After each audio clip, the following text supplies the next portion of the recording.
Whenever a child is set inside a pattern, if it's a negative pattern, sazaka, you punish whatever you're doing, which is not positive and is a fear-based mechanism, or even it's too positive, you keep rewarding for every single thing or whatever. You know, you pick up a little stone from the road and I'm going to take a selfie and put it on my Facebook. You know, look at my son, you know, Mother Teresa, you know, or whatever, Father Teresa. This boy is going to get too much of reward or too less of a reward. Too much of carrot, too much of stick. Permanently a stick, permanently a carrot. So whatever the pattern is, small micro events, make sure you understand. As soon as the pattern is set, the brain starts getting dictated. Look at this brain. This is a child's brain, okay? The brain itself gets a new organ made. That's organ. It's not an organ. It's called a pattern. But that pattern starts behaving like an organ. So every single time, every single instance, that pattern is going to become the boss of the brain. The brain is going to become subservient, like insulin became the boss of pituitary gland. Just like that, that fear or that entitlement, that need to get the reward, that is going to dictate the way his brain is going to behave. That's called cognitive lock. Once the cognition is locked by the year 11th, maybe even 10th, sometimes even 9, irreversible for life. But 100% sure for 11th and 12th year, he's not going to change now because the brain is locked. The chemistry is locked. Brain is going to function based on that pattern.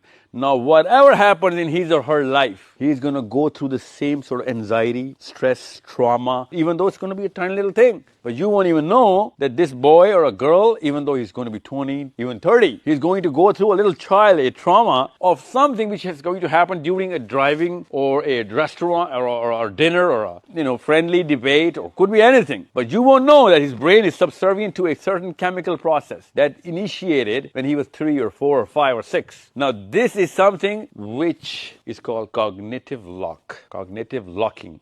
Once the brain is locked, then you cannot open these barriers. So these barriers need to be opened, but you can only open these barriers if you've already not locked the brain. Masla ye hai ki zyadatar Pakistaniyon ke brains locked hai because of the adverse political, social and domestic issues. And the worst of the worst problem, where's the camera? The joint family system. This kills everything because if you're not locking him, Bade Tayabu has locked him. If you are not locking her, aapki nand ne kar diya. And she's gonna get a totally different treatment from her khala and a totally opposite treatment from her pupho just because her khala is giving her X treatment. Because something about you is either loved or resented by either of these parties.